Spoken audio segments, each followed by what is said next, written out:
welcome everyone. I think we've got a great panel tonight. We can skip actually, our first item was introductions. I think we can skip the introductions, but I want to thank Mark, Sheila, and Avery all for joining us tonight, and especially Avery. How long have you been with HEDCO now? About 4 weeks. 4 weeks, so thrown right into the fire, so thank you. And Sheila, thank you for you're a late add-on, and I think it really rounds out the panel. So we've got the bank, we've got your non-bank lender, and then we've got the state with some funding in there. So I think it gives us a perspective from 3 different areas, and we've got a wide variety here. We've got some nonprofits, we've got some small businesses, and I'm sure there's some that's been around for a little bit of time. We've got some that have been around for a lot longer. We've got a larger business as well that's in multi-state locations. So feel free, this is going to be a relaxed environment. We'll go through some questions. We'll have time at the end for questions, but if the timing is right and you really got a burning question, feel free to just chime right in, and we'll talk about that. All right, we'll kind of leave this open to everybody to start, and maybe we'll start with Avery, and you can just talk a little bit about the products that you have available for businesses to access capital. Sure, thank you. So we have about 7 to 9 products at any given time. Depending on the funding source, those products might expire, but for the most part, it's about 7 to 9 different products. And rather than get into the nuances about each product, I will say the difference is, number one, the interest rate. So across the board, most of our interest rates fall between 4 and 8%. There's capacity with some of the SBA loans to go to 10%, but we're not trying to be predatory. We're trying to help you. So we'll keep you between 4 and 6%. Some money comes from the federal government, some money comes from the state government, some money comes from banks, some money comes from towns and municipalities who want their own specific lending program in their geographical area. And then the other differences with the various loan products are the collateral thresholds. Some loans, we may want to look at your home. Some loans, we might want to look at that truck you're trying to put on the road. Then some loan products, they're a little easy on the collateral requirements. But across our suite of products, the main difference is the interest rate and the collateral threshold, and that's about it. If you want to know about a specific product, just give me a call, and I'll be happy to chat with you. Okay, so the state of Connecticut, DECD, we do not do direct lending. Okay, we're out of that business. A few years ago, we had the Small Business Express program, but now we have the Connecticut Boost program. But we have lenders, and HEDCO is one of the lenders as part of the program, and it's 4.5% interest, 5 to 6 years, up to $500,000, and the uses are flexible. Now, if you want to stop by the table, we have a brochure that you can look at. If you have any questions, you can reach out to me. So then we have grants. But like I said before, we do not directly administer the grants. So we have a list of the organizations throughout the state, and HEDCO is one of those organizations. They have some grants available. But then there's other organizations too. There's, I'll just name a few, the Women's Business Development Council. They have a couple of really good grant programs. The Black Business Alliance, the Community Foundation of New Haven. And your business does not have to be in the New Haven region. They go outside the region for this program. But there's a whole list of different organizations that you can go to. And then we run some programs too. The Small Business Development Center. Have any of you heard of the SBDC? I see a couple of people shaking their heads. So that's federally funded and state funded. A lot of these programs, they get some federal funds and then we match it with state funds. So if you need help putting together a business plan, or if you need help with how do I grow my business, you can reach out to them. They will assign you to a advisor, and they're really good. WBC too, they do a lot of the technical assistance too. So we're the hub. We kind of oversee a lot of the different loan programs, grant programs, just small business programs out there. So we're everywhere, everywhere you go. So, but stop by the table and get some information. And so thank you. Yeah, thank you again, Mark St. Pierre from Peoples. And I think one of the themes you'll hear tonight is partnerships. Because at the small business level, oftentimes it takes partnerships to get transactions done. We have a variety of suite of products that we lend to the small business community. Our cost of capital is primarily depositor money, right? So we are also a regulated institution, both federal and state. So with that regulation comes obviously a tremendous amount of oversight and responsibility about our depositors' money. And that mechanism sometimes causes some conflict with, really getting down to the heart, the bread and butter of our country, which is small businesses. And that's what I mean. You'll hear a lot about partnerships. So we offer term loans, we offer mortgages, lines of credit. And those things are balanced between the needs that you have for that loan, and how many years you need to repay that. So our interest rates are going to be a little bit higher than what was just previously talked about, but we go off of the prime rate or the SOFR rate. But generally, we're part of that regulated tranche of debt that goes to small businesses. So, taking care of that is really a responsibility, and it's something you'll hear about as we go on. Excellent. You said actually the word twice, Mark, partnership, and I think that's a key word. And I'll go back to Sheila and DCD, and I think the state is a really strong partner in supporting small businesses, especially. I think when you mentioned the Small Business Express program, I think back then the state was almost a competitor with the businesses. Exactly. And now it's like you're out there supporting them, and I think that really works really well. Exactly, and I think we're working very closely with a lot of the banks too. I mean, they send us people, because they just can't, because you're so regulated, you can't have the flexibility maybe that we can have. But it's all about collaboration, partnership. We all have to kind of work together because, down the road there could be limited funding coming into the state too. Yeah.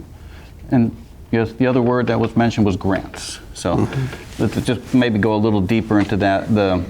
The grants for nonprofit, for-profit businesses, or are they out there for both?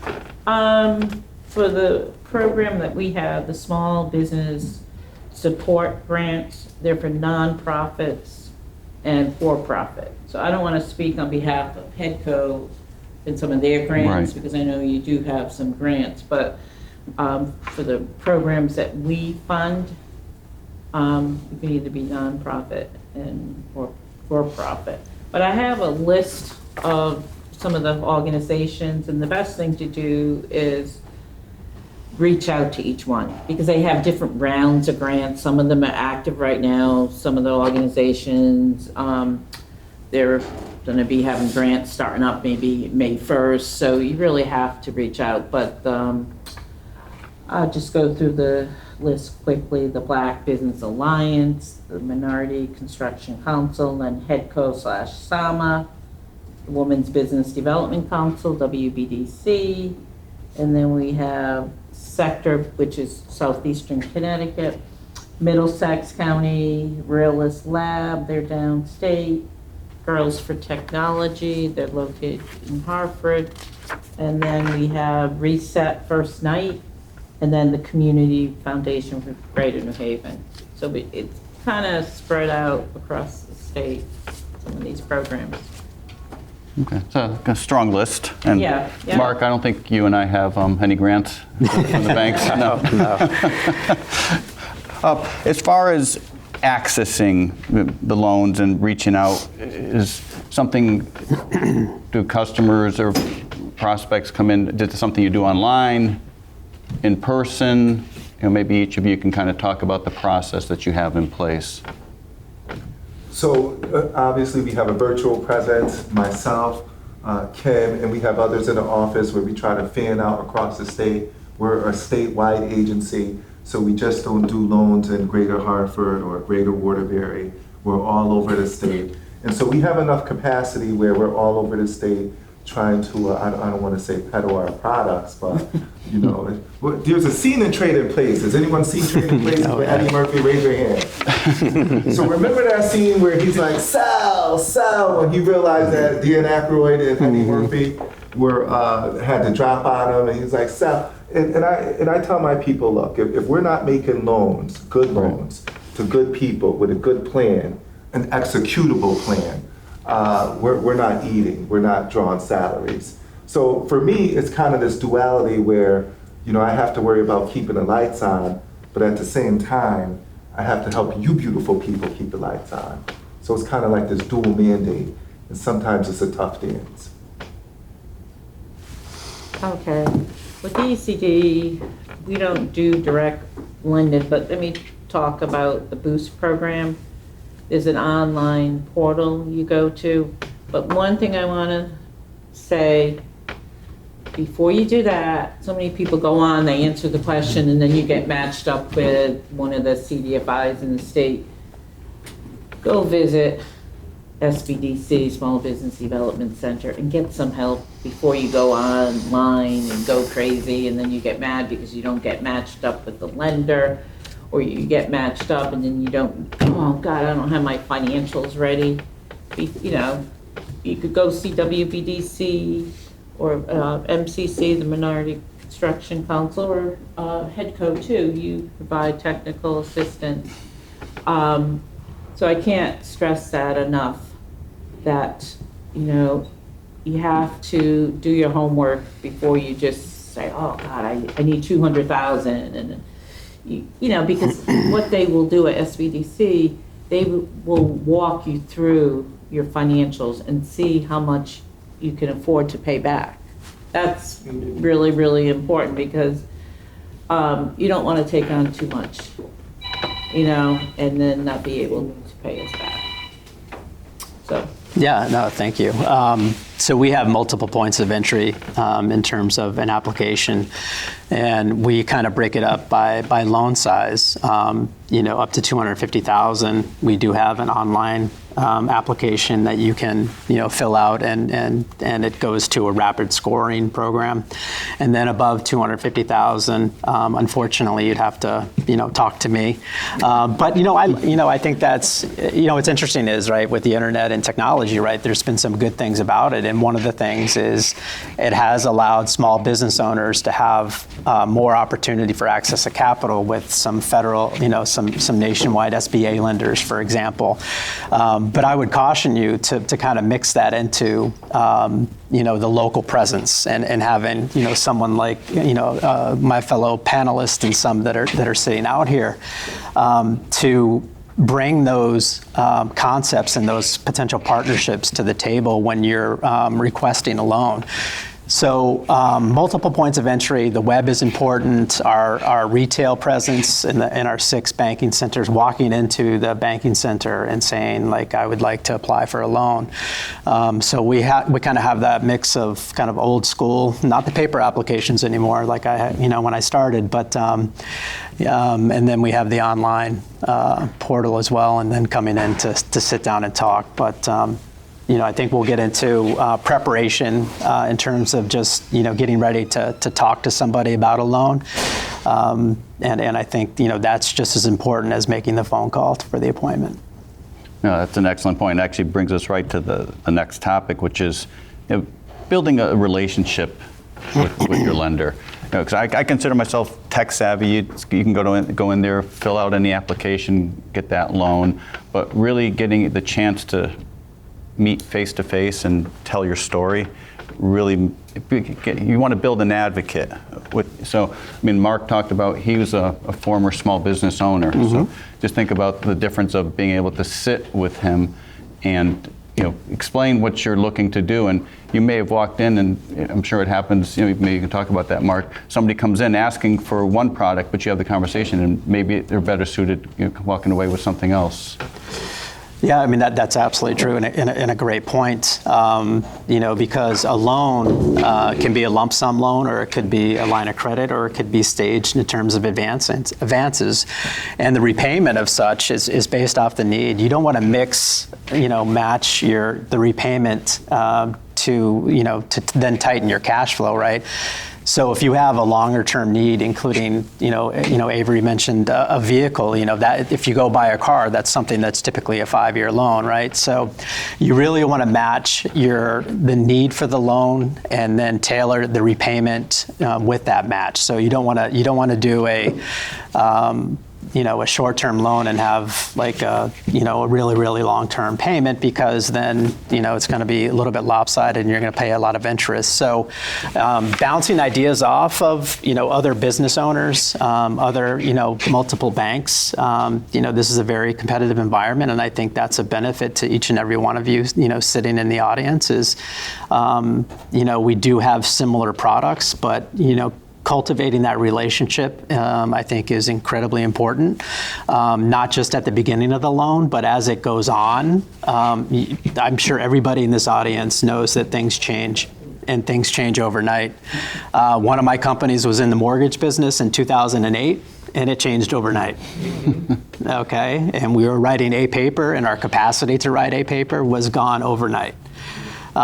So having if you don't have a local relationship at that particular point in time, and you're calling up and saying, like, we're going to have trouble with our loan payment, and you're calling California, someone who doesn't know West Hartford, Connecticut, it's going to be a different approach, most likely, than if you would have called People's Bank or another institution where you have a local representative that you've been working with. So communication, vetting things out, making sure your cash flow is not going to be restricted with the loan terms.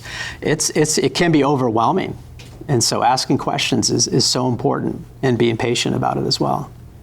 Yeah. No, well said. Just like you said, there's other banks out there, other lenders, all have similar products, but we all have to differentiate ourselves, through the people and the service. Just like there's other moving companies out there. How do you differentiate yourself? Other furniture stores out there. It's the products you carry, how you deliver, and how you take care of your customers.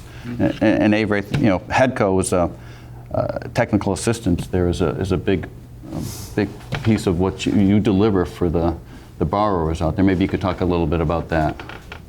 Sure, no problem. I was talking to Mark earlier about the fact that, for the most part, a lot of our credits, the profiles, I've been doing this a long time, and we're comfortable with credit scores of 685 and up.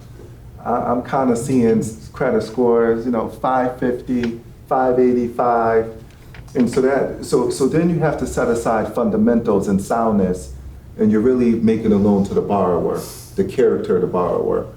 And for myself and my colleagues, it's extremely difficult because we're not dealing with the Googles of the world, right? We're dealing with individuals who may not be as sophisticated as some of you are. But at a basic level, it's very important for us to establish trust. Trust for me and my team is extremely paramount and important.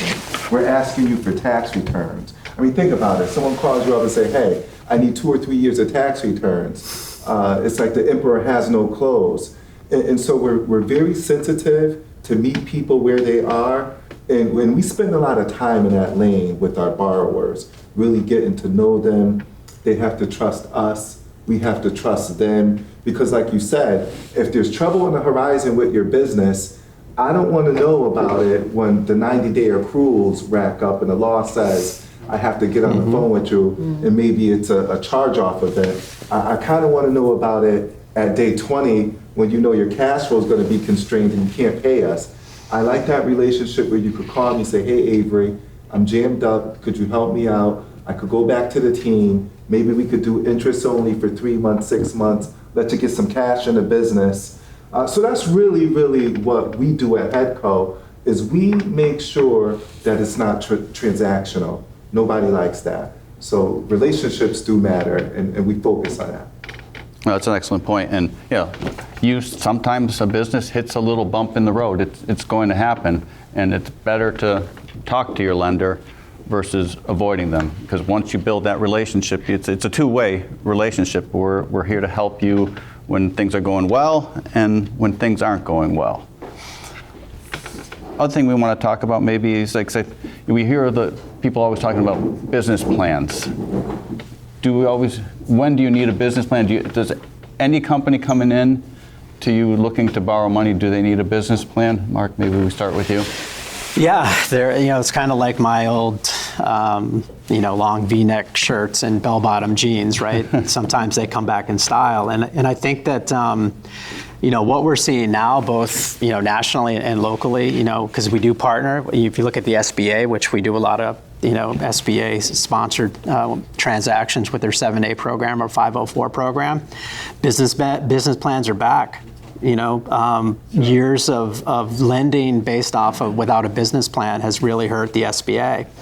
And if I meet with a small business owner and they have a business plan, it does elevate kind of that credibility, that kind of that building of trust that Avery mentioned, and the people on this side of the desk, myself, we understand that things might not go the way the business plan has written on it, but knowing that the thought was there, knowing that there's projections behind the idea, could make the difference between getting the loan and not getting the loan.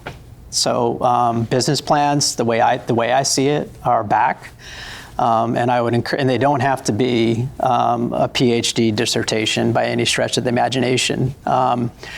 Just where are you going to source your inputs, your inventory? Where are you going to sell? Who's in your capital base? What's your short, medium, long-term plans? What are your contingencies if things don't go well? If you have that, even skeleton approach to a business plan, that provides some credibility. Absolutely. And Avery, how about for Headco? Oh, we like business plans. I don't like them, but we like them as an organization. I gotta tell you, in academia, no one's teaching business plans anymore. There's a great book called Burn a Business Plan. I think you guys should read it. So the business plan, to your point, a dissertation, they became like a thing, and they became static. And you could Google a business plan and just fill in your stuff. I mean, who cares about the business plan? What I care about is, do you understand the risk? And that's what a business plan is really useful for. So bankers and the SBA, they don't want you to do a business plan for the sake of doing the business plan. They want to make sure that you are very thoughtful and methodical about whether you want to scale, whether you want to have an exit event. And that's what the business plan, that's how I use it, to see if there's good logic and reasoning behind the decision making. Did you stress test your assumption? Because too many times, we all drink our own Kool-Aid, and sometimes you got to tell business owners, like, time out. I know you sold product to your mother and your cousin, but I need you to sell it to strangers. And if you can sell it to strangers, you call me up and we will make a deal. So that's the utility of a business plan, is to get you all to think critically about what it is you're doing, so you understand the risk. No, well said. And, the last thing we want is business going out and paying somebody to prepare the business plan for them. That doesn't help you, it doesn't help us. I'd rather see something scribbled out on a piece of paper that you put together that tells your story, that helps us to figure out what you really need and what direction, what growth trajectory that you're on, that we can put you with the right product. So that was very well said. Yeah, I'd just like to add on to that, because that's what we talk about, partnerships, right? And there are companies out there that will happily take your $500 to give you a canned business plan. But there are some amazing resources in Connecticut, and there's amazing resources in this room that provide wraparound services for business owners. And one of them, is the technical aspect, but also the business plan development, through the local, community development offices. I, as a lender, will feel comfortable if I just left, the office. You're talking about SBDC? Yeah, SBDC. I just left the office, and I got these great points, or I was at Headco, and we're going to be incubated, in their building there, and they're going to provide us some resources. Those are things that add credibility that is potentially more important than what's on the paper. So there's valuable resources here. Yeah, I think with a business plan too, it's a good roadmap for the business too. It teaches you discipline to sit down and, kind of think a little bit about your business and where you want to be in 5 years. But projections too is so important. We always laugh. Have you ever seen a bad projection? But you have to be realistic too. Well, it's a great point, because what we do is we actually do the worst case scenario. Like, we take your projections and we really scale it back and see what happens to the ability to repay. So there's, we take what you bring to us and we really put it to the test in our own departments and our own human resources. Yeah, in the end, a projection is a projection, but we want to see what the assumptions are behind those projections. And sure, conditions change and you may not hit those sales figures for a certain reason, but if the assumptions behind it are solid, that's what kind of gets the buy-in. That's what you're looking for.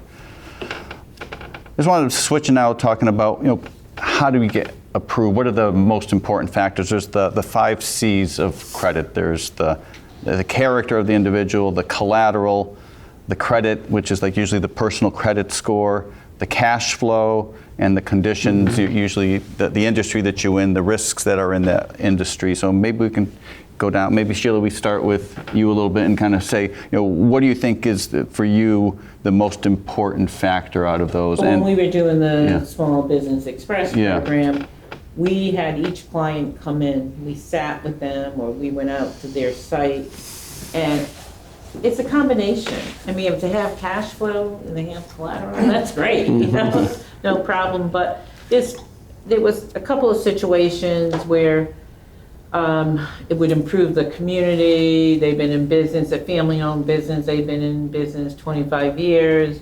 Maybe they had a little bump in the road. So that would be maybe a character one we would look at. Yeah. Okay, they've been in business 25 years. They've always, been current on their loans with, the bank. So, I mean, there's a lot of considerations, but it's really, really important to meet face to face. And, you can really tell a lot, go out to the business and look at the site, but, cash is king, What were the 5 things you said? Character, collateral, credit, which usually it's the personal credit, your credit score. I mean, also the credit of the business as well. Cash flow, and then conditions, which is kind of the industry that you're in. And truthfully, they've gone a little crazy with the C's. 4 C's, 5 C's, 7 C's, as one is capacity. Yep. So for your organization, and if you're underwriting these loans, you pick the C's that you like, because they're growing. The C's are growing. That's a good point. No, it is a good point. And one of the things that, I'm going to sell you a product that I want back, right? So, we have to make sure that happens. So I would argue that, all the C's, no matter how many there are, how we look at it, we look at primary source of repayment, that's cash. Our secondary source of repayment is collateral. Our third source of repayment is the guarantor support. One of the things, at this beautiful level of enterprise and funding is that, personal guarantees are most likely going to be included in your loan. And in some cases, with an SBA and some other products, it might be a secured guarantee with a second position on your home. So, it's so important to make sure that you understand, the loan terms that you're looking at, because we are, like I mentioned at the beginning, the regulated side of the delivery of capital, and as Avery mentioned on that 90-day mark, once it hits a certain threshold, then it's out of our hands, and we have to, follow the regulators. So that's why, it all boils down to, like I'm not trying to wrap us up early, but partnerships, relationship, and understanding and awareness of getting a loan is so important. I just wanted to share a personal story. I did one of the Small Business Association programs some time ago, and I had to do a business plan, and the business plan was more of an eye-opener for me, because I was doing this business, started on my own, put my personal money in there. It was not until I was doing the business plan I realized how much money I had actually put into this business. It was just a shocker to me. And I was like, oh, my estimate would have probably been a third of the number, if you had asked me, I was doing it, a third of the number that I had, and at that point, it made me pull my socks up, because there's no way we can continue like this. I was also a recipient of a HEDCO grant in 2022, and I had a different business model then I was just IV hydration, and I was operating out in North Haven, and they pretty much held my hand, walked me through that, and I did get a substantial grant, which was very, very, very good. So if anybody ever wanted to consider that, that's just something. And I was so surprised to come here tonight and just see HEDCO in the room. No, that's a great story, and with HEDCO, good partnership. Yeah, we like that. I want to say something about all the C's. For me, it's really simple, because some of the stuff that we're talking about is standard, you expect it, right?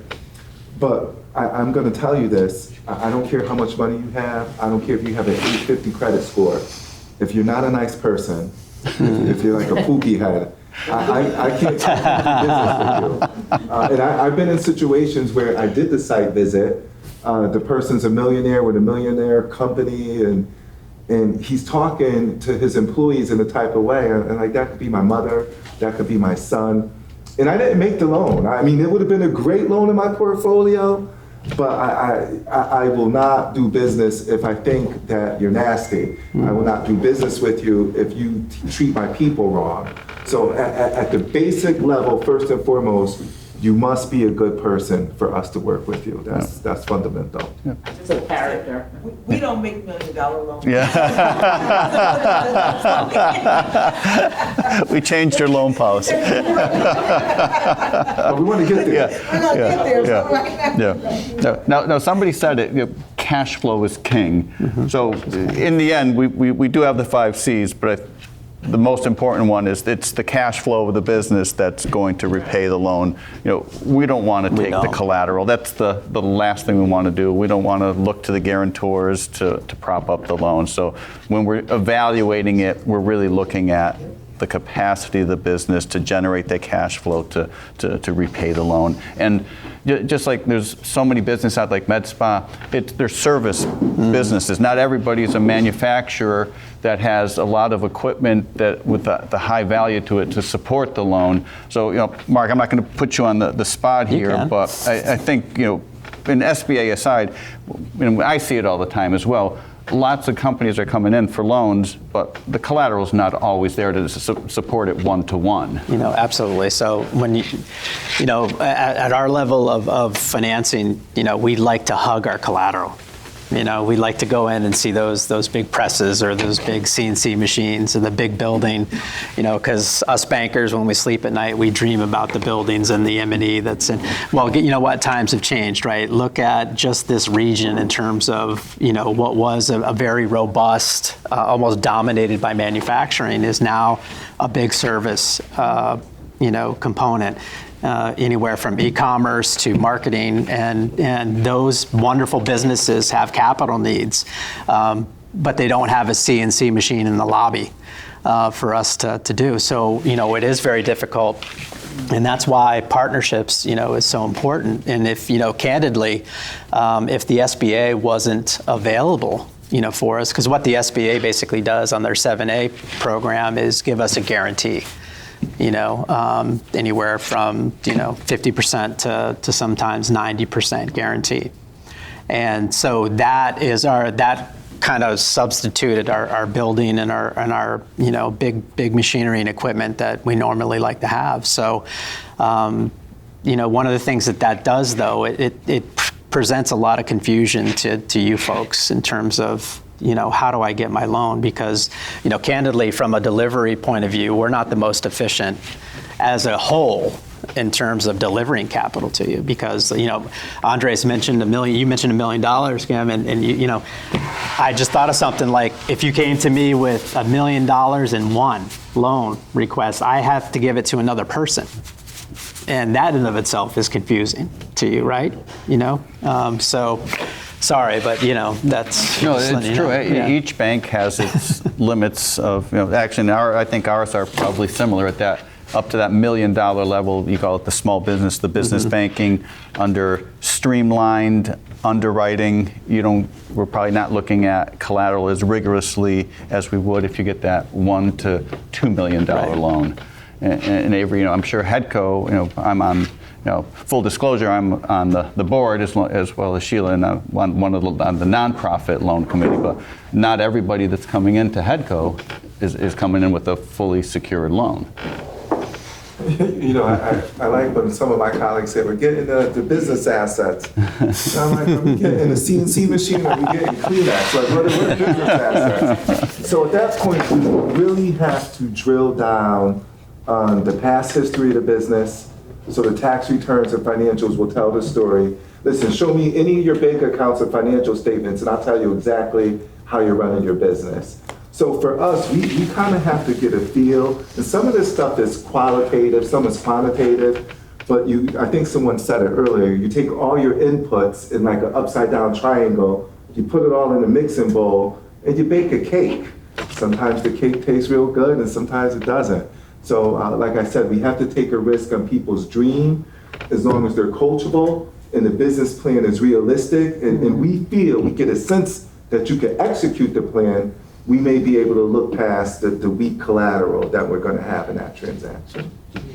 Okay, excellent.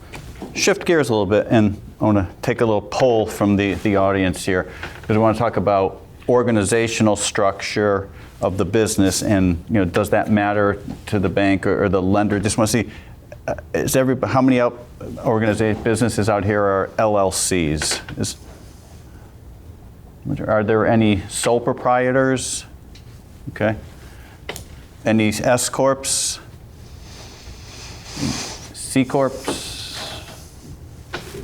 Yeah. And then what's that? A little of everything. Yeah. So it is a good mix, and so I just wanted to, normally I'd say probably, and Mark, you can correct me too, and Avery, I'd say 90% of what we see are probably LLCs out there. Do you see a lot of sole proprietors coming in, and if it is a sole proprietor, does that make a difference to you? We, like you said, 90 to 95% are LLC structures.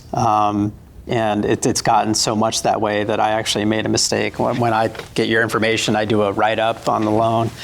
And, I was doing the beginning stages, and I just said, XYZ Company LLC.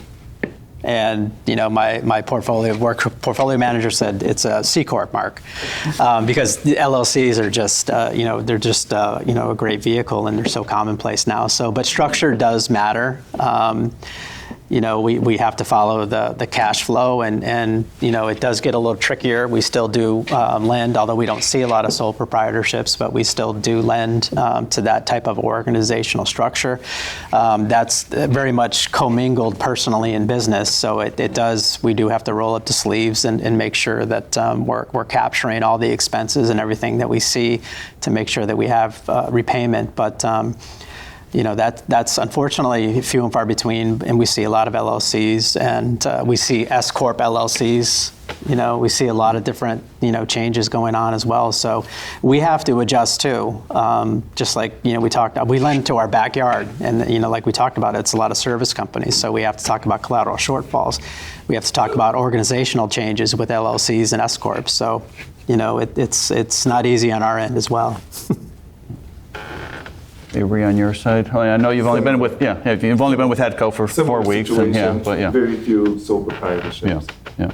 Yeah, it's so easy to set up an LLC these days too. It takes 10 minutes. You can do it yourself. You can engage an attorney or a CPA, but a very simple process to do that. And part of closing conditions, this is something we're doing that's new, is we will most likely, as a closing condition, I don't want to say force you, but strongly encourage you to spend $120 to do an LLC. Because if I'm giving you a loan for $100,000 and you're a sole proprietor and someone slips in your driveway during the winter, now my money's at risk. Yeah. So for $120, you might look at it as an expense. I look at it as an investment. It's insurance. But Yeah. it also separates your assets. That's Right. right. Yes. You know, and Yeah. it gives you that dividing line so that if something should happen, your assets are protected on That's the other right. side of that. Yeah. That's right. Yeah. That's why she gets the big bucks. There you go. All right, we're close to wrapping up, and I think we want to just touch on one topic. We have a good mix here. We've got the DECD, we have a traditional bank, we have a non-bank lender, and we're all not experts on, but there are a lot of other sources of funding that are out there, and maybe Mark, you can talk a little bit, any customers that you've seen that have used like maybe merchant services, advances. So, Hedco is a nice lender. They're not upcharging you, but if you're getting that merchant advance, you're getting that money quickly, but you're There's a paying cost dearly to it, for yeah, that. yeah, absolutely. There's a lot of dynamics at play. It's kind of associated with merchant lending, but there's the new cash flow lending where there's national lenders that will lend a multiple of your monthly deposits. So it's kind of a quasi merchant opportunity, but as Andres mentioned, it comes at a high cost. You want that money early, quick. It's going to come with a high interest rate, attached to it. So that's why I encourage you always to just double check what you're seeing with the local lender. There are, with the internet, like I said, there's a lot of national lenders that promise a lot of things. And, like those healthcare ads with that quick statement about, side effects that you can't understand, the print associated with the disclosures, you need, a microscope to truly understand. So, APR is a common denominator, which blends interest rate and fees. So I just encourage you to do your homework. But there's a growing availability of high-cost capital, and just make sure you read the disclosures. I just wanted to add one thing too. During COVID, a lot of people took these internet loans, talking like 30–40%, and now they're coming to like the Boost program, and we do refinance up. It will impact your cash by 30%, because these lenders go into your account every day and grab some of your receivables. I mean, there's no way, in a lot of cases, you can ever get out of that situation. So, come talk to us and one of the lenders, because it's terrible when you think about it. And I think during COVID, people were desperate to keep their businesses open. And now they have these loans on their balance sheet. And look at alternatives, because you're effectively, if you're factoring or doing merchant service with, Exactly. You're giving up control of your customer, to a large degree. So yes, sir. It's unfortunate. I'm actually dealing with a customer right now with that situation, and she unfortunately tried to keep her business afloat, was sucked into doing these programs, and now she literally cannot get from under it. And, Right. and out of all her transactions she does, a percentage of it goes to Yeah. this loan, and she cannot Get out of it. It's astronomical, and it's hard. Yeah, It's hard to recover. It's hard to come up. It's hard to recover. get out of it, yeah. Or the payday lenders that they give you 300% interest rate on something that you can't never get from under that, because You you're just in a hard time. So I think for a lot of us community banks, we feel for that, and our hearts are for the small businesses, and we're out here to support you guys in the room, of course, and we want to do right by you guys. And that puts our industry in such a bad light, because then people kind of stay away and they don't want to go to lending because they have those predatory lenders out there. And it's just, Well, it's so easy to get to them too for a lot of these because they'll get the businesses. money in 24 hours and they're right there. Right, it's easy. They don't Sure. request that much Yeah, information. yeah. Well, some request none. It's just, like, we all know how easy it is to get credit cards, so it is easy to get, up to a certain dollar amount online to get access funds, but obviously it comes with conditions to it. But, sometimes we are able to help the customers, and sometimes you use SBA, and you can refinance that and get them on a better payment schedule at a more competitive rate. Oh, SBA, they refinance high interest loans? Yeah, if it's- Oh, yeah, you do? yeah, Okay, I yeah, wasn't sure. yeah. No, that's one of the criteria. It's if you can provide a benefit, Benefits usually a to the car, 10% savings at Okay. least, and then I know the it would be eligible, yeah. Well, I think we covered a lot in a short period of time. Obviously, we could go on probably for, all night if we needed to, but hopefully everybody got something out of this, and, you can get our contact information if you have some follow-up questions, but also now, if anybody has some additional questions, please feel free. I just have a quick question I want to clarify. I actually hear a lot of times from our chamber members about grants versus loans, the perception that there are not grants available for for-profit businesses, that they're only available to nonprofit. But it sounded like that is not entirely accurate. Right, exactly. So I there can are, give you the list. Yeah. excellent. I want to make sure that those resources are available to the community. I just want to say one thing too. It's so important to have a relationship with your bank. Like Headco and the state, we're helping you to get to a point where you can be bankable. But it's really, really important to have a line of credit with the bank before you might need it. There's so many people come and I can't meet payroll, or I can't do this or that. But so you have to kind of think, and then it's hard to get a line of credit when you need it. So I just That's wanted to actually give great a plug to advice. the banks. That's actually great advice is get your business line of credit when you don't need it. Right, yeah. Absolutely. Yeah, just a question. So we're less than a year in, so securing funding at this point in our venture is particularly challenging. So what advice do you have for early stage businesses in order to find more traditional avenues of funding? That's a tremendous question. And,